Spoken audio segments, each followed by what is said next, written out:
Uy, hello!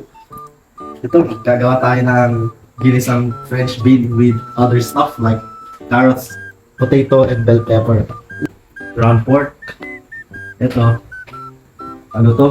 Chili and garlic seasoning. Isa, halo-halo yan ito. Oyster sauce, butter, garlic, onion. Diretso mo na yung lahat.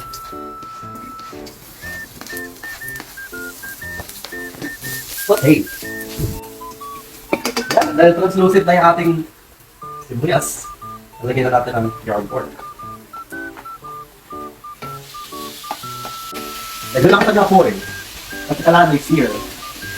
Yan, para lumabas yung moisture lalo. Season early with cooking salt. Tapos, pepper. Ngayon, lalagyan natin ang garlic powder. Saka cayenne. Ayun, okay na yan. Ayan, nagsisimulan na tayo. Maglagay na, patatas. Sunod na natin yung carrots.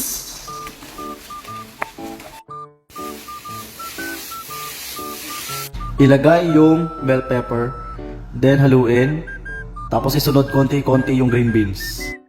Kung to, yung healthy, gagawin natin ang healthy. Ilagay natin ang butter.